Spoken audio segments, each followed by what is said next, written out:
मिक्सरच्या भांड्यामध्ये कांदा आणि बटाटा, आता हे काय नवीन? अहो, हा पदार्थ तुम्ही एकदा करून तर पहा. मुलांच्या टिफिनसाठी द्या, पाहुण्यांच्या नाश्त्यासाठी करा किंवा तुम्हाला नाश्त्याला करा.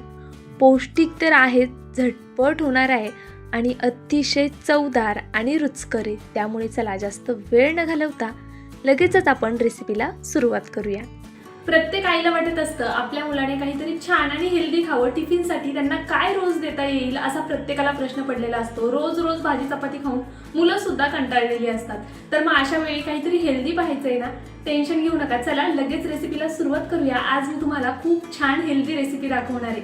हाय हॅलो नमस्ते, मी पूजा, मी आणि बरंच काही या यूट्यूब चॅनलवर तुम्हा सगळ्यांचं अगदी मनापासून स्वागत करते. चला वेळ न घालवता लगेच रेसिपीकडे वळूया. बहुतेक वेळा आपल्याला भाजी चपाती करायचा कंटाळा येतो. त्यावेळी ही रेसिपी खरंच उत्तम आहे. अगदी झटपट होणार, पोटभरीची होणार. तर पहा, त्यासाठी काय करायचे आपल्याला. सगळ्यात आधी 2 बटाटे घ्यायचे.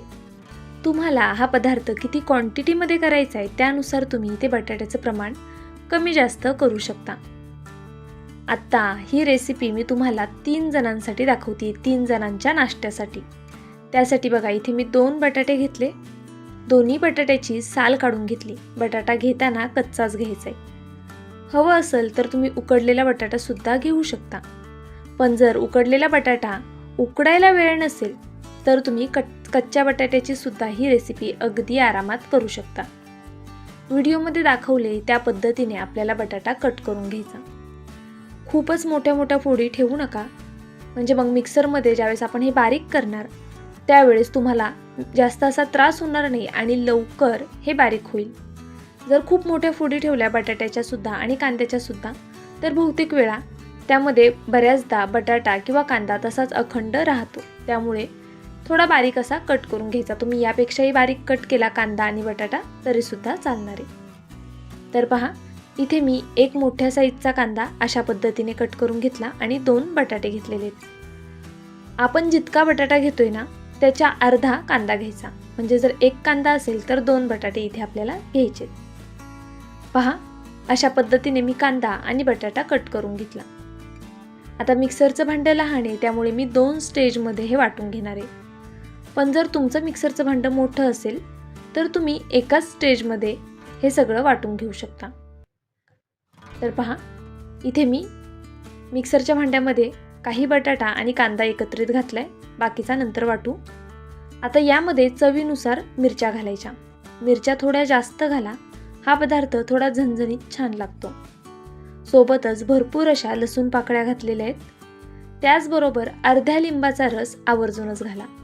आता जर लिंबाचा रस नसेल तर तुम्ही यामध्ये दह्याचा सुद्धा वापर करू शकता. ज्या चमच्याने आपण पोहे खातो त्या चमच्याने 2 ते 3 चमचे दही इथे तुम्ही घालू शकता. त्यानंतर भरपूर अशी कोथिंबीर घालायची. कोथिंबिरीमुळे आपल्या या पदार्थाला रंग खूप छान येणार आहे. जराही पाण्याचा वापर न करता इथे मी हे संपूर्ण जिन्नस छान बारीक वाटून घेतलेले आहेत. आता हे आपण एका मोठ्या भांड्यामध्ये काढून घेऊ. तुम्हाला माझा व्हिडिओ थोडा जरी आवडला असेल तर प्लीज व्हिडिओला एक लाईक करा, चॅनलला सबस्क्राईब करा. सबस्क्राईब केल्यानंतर बेल आयकन प्रेस करायला विसरू नका. ऑलवर क्लिक करा म्हणजे माझ्या प्रत्येक व्हिडिओचं नोटिफिकेशन सगळ्यात आधी तुम्हाला येईल. हाईप या ऑप्शनवरती क्लिक करून जे काही पॉईंट्स असतील ते द्यायला मात्र विसरू नका. तुमचं एक लाईक, एक सबस्क्राईब आणि हे हाईपचे पॉईंट्स माझ्यासाठी खूप मोलाचे आहेत. छानशी कमेंट करा. चला रेसिपीकडे वळूया. तर पहा, इथे मी हे संपूर्ण अशा पद्धतीने काढून घेतलं. आता जे राहिलेला बटाटा आणि कांदा आहे तो सुद्धा वाटून घेतला आणि तो सुद्धा इथे पहा अशा पद्धतीने काढून घेते. आता यामध्ये तुम्ही बटाटा आणि कांद्यासोबत इतरही भाज्या ॲड करू शकता. हवं असल्यास पालक घातलं तर अजून जास्त पौष्टिक होईल. आता पहा, अगदी थोडीशी इथे मी हळद घालून घेतली. त्यानंतर यामध्ये चवीनुसार मीठ घालून घ्यायचं. मीठ तुम्ही तुमच्या अंदाजे कमी जास्त करू शकता. त्याचबरोबर यामध्ये मी 2 वाट्या बाजरीचं पीठ घेणार आहे. पहा, लहान वाट्या आहेत. लहान वाटीने मी इथे 2 वाटी बाजरीचं पीठ घेतलं. आता हे सर्व जिन्नस छान असे एकजीव करून घेऊया. आपल्याला यामध्ये जास्त पिठं घालायची नाहीत. जर तुम्ही जास्त पिठांचा वापर केला तर हा पदार्थ चवीला तितका छान लागणार नाही, त्यामुळे पीठ शक्यतो थोडं कमीच वापरायचं. जर तुम्हाला जास्त क्वांटिटीत करायचे तर मग कांदा आणि बटाट्याचं प्रमाण वाढवायचं. पहा, अशा पद्धतीने मी हे छान असं मिक्स करून घेतलं. आता हे मला थोडंसं घट्टसर वाटतंय, त्यामुळे मी ह्याच्यात थोडंच पाणी घालणार आहे. पहा, थोडं थोडं करून पाणी घालते आणि आता हे व्यवस्थित असं मिक्स करून घेते. शक्यतो जास्त पाणी लागलं नाही पाहिजे ना आपल्याला, त्यामुळे ज्यावेळेस आपण पीठ घालतोय ते कमी प्रमाणामध्ये घाला.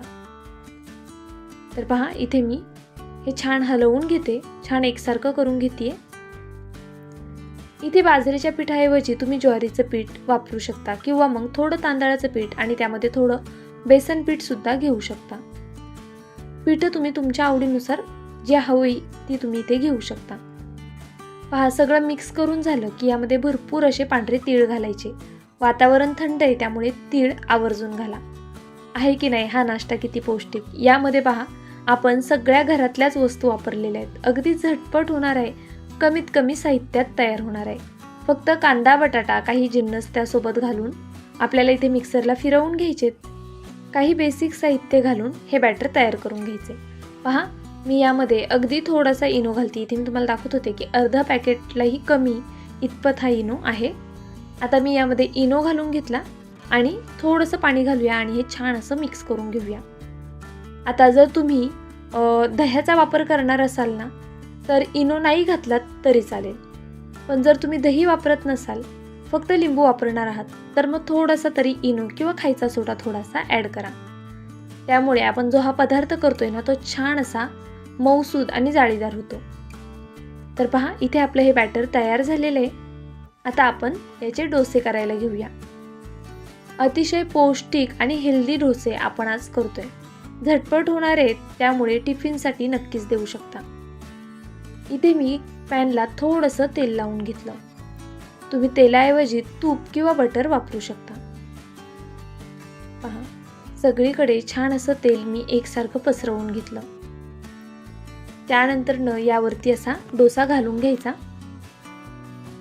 पहा, आपल्याला खूप दाटसर असा डोसा घालायचा नाहीये आणि अगदीच पातळही करायचा नाहीये. व्हिडिओ दाखवतीये ना, अगदी त्या पद्धतीने हा डोसा आपल्याला पसरवून घ्यायचा आहे. आता हे बाजरीचं पीठ आहे, त्यामुळे जसं आपण तांदळाचा डोसा करतो ना त्या पद्धतीने पसरला नाही जाणार, पण ह्याचा डोसा खायला खूप छान लागणार आहे. तर पहा, इथे मी असा एकसारखा हा डोसा पसरवून घेतला. गॅसची फ्लेम आपल्याला लो ठेवायची. लो फ्लेमवर हे छान असं होऊन द्यायचं. छान बारीक गॅसवर शिजवून घेतला ना की तो छान शिजला सुद्धा जातो आणि खायला सुद्धा रुचकर लागतो. सगळ्यात महत्त्वाची गोष्ट, पहिला डोसा काढायला थोडा त्रास होतो, पण त्यानंतरचे डोसे अगदी पटापट निघतात. तर पहा, अशा पद्धतीने इथे मी अगदी हलक्या हाताने पहिला डोसा काढण्याचा प्रयत्न करते. आता हा डोसा संपूर्ण व्यवस्थित खालच्या साईडने होऊन द्यायचा, नंतरच पलटी करायचा आहे, नाहीतर मग डोसा आपला तुटू शकतो. पहा, एक साईड छान झालेली आहे. आता आपण दुसरी साईड सुद्धा अशीच छान अशी भाजून घेऊया.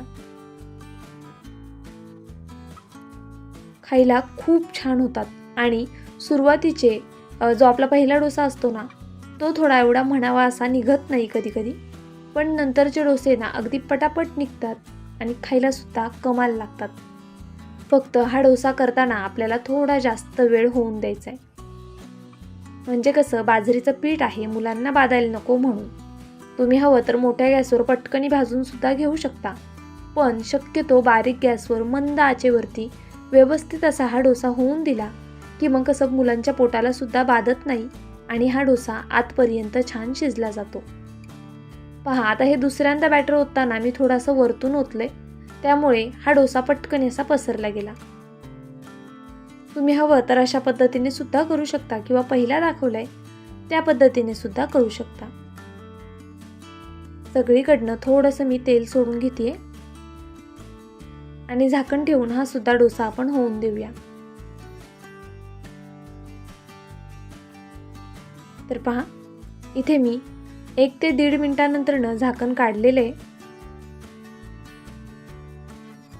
साईडनी पुन्हा अगदी थोडंसं तेल सोडून घेतलं. आता आपण हा डोसा अगदी अलगद असा काढून घेऊ. जर तुम्ही पातळ पिठाचा हा डोसा करत असाल तर तो शक्यतो लवकर निघत नाही आणि तव्याला किंवा पॅनला चिटकून बसतो. त्यामुळे हा डोसा करताना थोडं पीठ दाटसरच ठेवायचे. अगदी अलगद हाताने असा मी हा डोसा पलटी करून घेतलाय. खायला तर खूप छान लागतो. बघा, दोन्ही साईडनी मस्त होऊन द्यायचा. गॅसची फ्लेम बारीकच ठेवायची. ज्यावेळेस आपण दुसरी साईड भाजतोय ना त्यावेळेस झाकण ठेवायचं नाहीये. पाहू शकता किती मस्त असा हा दोन्ही साईडनी भाजला गेलाय. हे डोसे गरम गरम खायला तर छान लागतातच, पण थंड झाल्यानंतर सुद्धा हे डोसे खायला छानच लागतात. त्यामुळे मुलांना तुम्ही टिफिनमध्ये बिंदास देऊ शकता. आता हा वरचा खूप गरम आहे, तर पहा मस्त असे मऊ लुसलुशीत असे हे डोसे तयार झालेत. त्याला एक क्रंचीनेस येतो एका साईडने आणि दुसऱ्या साईडने थोडा मऊसूद राहतो. तर पहा, खालचा डोसा थोडा थंड आहे, हा दाखवते मी तुम्हाला. बघा किती मऊ आहे. हा डोसा तुम्ही कोणत्याही प्रकारच्या चटणीसोबत नक्कीच खाऊ शकता किंवा मग सॉस वगैरे सोबत खायचा असेल तरी सुद्धा तुम्ही त्यासोबत खाऊ शकता. चहासोबत सुद्धा हा डोसा खायला खूप जास्त छान लागतो. तर बाकीचे सुद्धा डोसे मी अशाच पद्धतीने तयार करून घेणार आहे. तुम्हाला हा व्हिडिओ थोडा जरी आवडला असेल तर प्लीज व्हिडिओला जाता जाता एक लाईक करा. नवीन असाल तर सबस्क्राईब करा. उद्या भेटूया छानशा रेसिपीसोबत.